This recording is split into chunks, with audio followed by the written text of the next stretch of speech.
যারা নতুন লক্ষ্মী ভাণ্ডারের জন্য অ্যাপ্লাই করেছিলেন তাদের সবার টাকা ঢুকানো হয়েছে, কিন্তু কিছু কিছু মানুষের টাকা ফেঁসে গেছে, টাকা ঢুকছে না। তার কারণ হলো এই সাইডে আপনি দেখতে পাচ্ছেন এই ধরনের প্রবলেম। এখানে কি লেখা আছে? এখানে এখানে লেখা আছে যে account validation failed pending at verifier in, আর নিচে লাল কালারের লেখা আছে account validation error, account blocked or frozen. এই প্রবলেমটা হয়েছে। তো এই প্রবলেমটা হওয়ার পর আপনাকে কি কি করতে হবে সেটা আমি বলবো, কারণ আমি এখন এইমাত্র বাড়ি ফিরলাম। ঠিক আছে, আজকে সারাদিন খাইনি, পুরো কমপ্লিট করে তবেই বাড়ি এসেছি। ঠিক আছে, ব্যাংক থেকে বিডিও অফিস থেকে ঘর আসলাম, সারাদিন লেগে গেছে। বিশ্বাস করুন আমি আজকে ভাত খাইনি, কিন্তু সমস্যাটা সমাধান করতে পেরেছি, এটাই আমার কাছে অনেক গুরুত্বপূর্ণ। আর আমি খুব খুশি যে এবার আমার লক্ষ্মী ভাণ্ডার 1,500 করে ঢুকবে।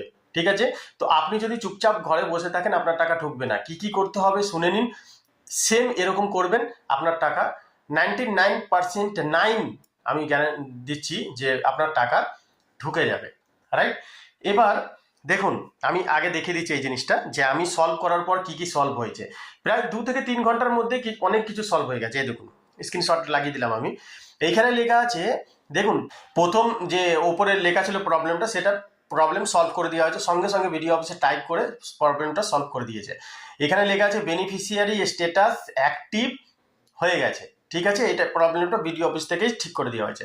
তারপরে এখানে লেখা আছে নিচে লাল কালারের, এখানেও চেঞ্জিং হয়েছে কিছু, account validation error edited from the verifier int. এখানে প্রবলেমটা সলভ হয়ে গেছে। এবার এই জিনিসটা ওপর মহলে দেখা পর্যন্তই, যখনই দেখবে তখনই এখানে টাকা ঢুকিয়ে দেওয়া হবে। তো এইটা কি করে করবেন, ঠিক আছে, আমি স্টেপ বাই স্টেপ বলছি আমি কি কি করেছিলাম। ঠিক আছে, এবার এরপর যখন টাকাটা ঢুকে যাবে তখন আমি আপনাদের ভিডিওর মাধ্যমে বানিয়ে দিয়ে দেবো। এই চ্যানেলেই পেয়ে যাবেন, আপনারা চ্যানেলটিকে সাবস্ক্রাইব করে নেবেন আর বেল আইকন প্রেস করে দেবেন যাতে নোটিফিকেশন পেয়ে যান। এবার আমি সর্বপ্রথম গেছিলাম কোথায়, ব্যাংকে যাওয়ার পর, স্টেট ব্যাংক আমার ছিল, স্টেট ব্যাংকে যাওয়ার পর ওখানে বললাম যে স্যার আমার লক্ষ্মী ভাণ্ডারের টাকা আটকে গেছে, ঢুকছে না। তো ব্যাংকে কোনো প্রবলেম হয়েছে নাকি দেখুন, এখানে ব্লক দেখাচ্ছে। তো আমি ওনারা বললেন যে না কোনো প্রবলেম নেই, আপনি দুয়ারে সরকার গিয়ে দেখুন। তো আমি বললাম স্ক্রিনশটটা দেখালাম, ওই জন্য স্ক্রিনশটটা আপনি নিয়ে যাবেন অনলাইনে যে চেক করে। ঠিক আছে, ওই স্ক্রিনশটটা দেখাবেন, ওই স্ক্রিনশটটা দেখিয়েছি। তারপর বলেছে হ্যাঁ হ্যাঁ কেওয়াইসিটা জমা করুন। কেওয়াইসিটা জমা করলাম, 1 থেকে 2 দিনের মধ্যে, 1 সপ্তাহ টাইম নেয়, 1 থেকে 2 দিনের মধ্যে আপনার কেওয়াইসি অ্যাপ্রুভ করে দেওয়া হবে। অ্যাপ্রুভাল হয়ে যাওয়ার পরে, যেমন আজকে আমার অ্যাপ্রুভাল হয়ে গেছে, ব্যাংকে গেছিলাম, ওখান থেকেই সঙ্গে সঙ্গে আমি গেলাম বিডিও অফিস। আপনি ব্লক দপ্তর, বিডিও অফিস বা পৌরসভা যেটা আপনার থাকে সেখানে যাবেন, আমাদের পঞ্চায়েত ওই জন্য বিডিও অফিস। তো বিডিও অফিসে যাওয়ার পর ওখানটায় আমি বললাম যে স্যার আমার এরকম এরকম প্রবলেম হয়েছে। আমি ওখানে একটা কাউন্টার আছে সেখানে গেছিলাম অফিসে। ঠিক আছে, আপনি ওখানে জিজ্ঞেস করে চলে যেতে পারবেন। তো ওখানে বললাম যে এই ধরনের আমার প্রবলেম হয়েছে, আমার ব্যাংক ব্লক হয়ে গেছিল, ব্লক হয়ে যাওয়ার পর স্ক্রিনশটটা দেখালাম, ব্লক হয়ে যাওয়ার পর আমার লক্ষ্মী ভাণ্ডার টাকা ঢোকেনি। এখন আমি ব্যাংকের প্রবলেম সলভ করে ফেলেছি ওখানে কেওয়াইসি জমা করে। তো আমার প্রবলেম সলভ হয়ে গেছে, বাট আমার এই টাকাটা কিভাবে ঢুকবে আপনি একটু দেখুন। তো ওখানে দেখলো, বললো হ্যাঁ আমি সব কিছু করে দিচ্ছি, আপনি এক কাজ করুন একটা দরখাস্ত লিখুন। তো আমি একটা দরখাস্ত লিখলাম যে আমার ব্যাংক লেনদেন না করায় আমার ব্যাংক ব্লক হয়ে গেছিলো, কেওয়াইসি এখন জমা করেছি, বর্তমানে আমার যে ব্যাংকটা সেটা এখন অ্যাভেলেবেল আছে, আপনি এবার দয়া করে আমার লক্ষ্মী ভাণ্ডারটা টাকাটা ঢোকান। ঠিক আছে, তো এরকমভাবে আপনার ওখানে লেখারও লোক থাকে, এরকমভাবে লিখবেন। আমি স্ক্রিনশটও দেখিয়ে দিলাম এই কপিটা। তো লিখে জমা দিয়েছি, জমা দেওয়ার পর ওখানে ডাইরেক্ট কম্পিউটারে টাইপ করে দিল।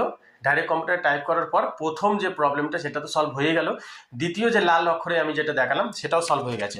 এখন যে প্রবলেমটা সলভ হয়েছে সেটা আমি আপনাকে দেখালাম। ঠিক আছে, তো এই প্রবলেমটা এইভাবেই সলভ করতে হবে। অনেক দিদি বোনরা ভেবে থাকেন যে অটোমেটিক্যালি নিজে নিজে ঠিক হয়ে যাবে, না, নিজে নিজে ঠিক হবে না, আপনাকে এই জিনিসগুলো করতেই হবে। প্রথমে ব্যাংকে সলভ করবেন, তারপর আপনাকে যেতে হবে বিডিও অফিস, ওখান থেকে সলভ করে নেবেন। আজকে আমি পুরো সলভ করে খাইনি, কিন্তু পুরো সলভ করে ফেলেছি। সলভ করার পর আমি ভাবলাম আপনাদের সাথে এই জিনিসটা শেয়ার করি যাতে অনেকের প্রবলেম সলভ হয়। ঠিক আছে, তো এইভাবে আপনারা সলভ করে নেবেন। আর যাদের অ্যাকাউন্ট নাম্বার ভুল দিয়েছিল তাদের কিন্তু ওখানে শুনলাম যে স্যারটা বলছেন যে এটা আশা করি আপনার ঢুকবে না, টাকাটা আপনি ভুল করেছেন। তাও আপনি যাবেন, একটা দরখাস্ত লিখবেন, দরখাস্ত লিখে ভালো করে দরখাস্ত লিখে জমা করবেন, যদি আপনার কপাল ভালো থাকে আপনার ঢুকবে। ঠিক আছে, তো এই ধরনের সমস্যা যদি হয় কি কি করতে হবে আমি পুরোটা বলে দিয়েছি, এইভাবে আপনি করুন, আপনার লক্ষ্মী ভান্ডারও খুব তাড়াতাড়ি আপনার লক্ষ্মী ভান্ডার ঢুকলেই আমি আপনাকে একটা ভিডিওর মাধ্যমে জানিয়ে দেবো যে আমার লক্ষ্মী ভান্ডার ঢুকে গেছে। তো ভিডিওটা যদি ভালো লেগে থাকে অবশ্যই লাইক করবেন, সাবস্ক্রাইব করবেন। আগেও এরকম ভিডিও দেখার জন্য অনেক অনেক ধন্যবাদ। সুস্থ থাকবেন, ভালো থাকবেন, ধন্যবাদ।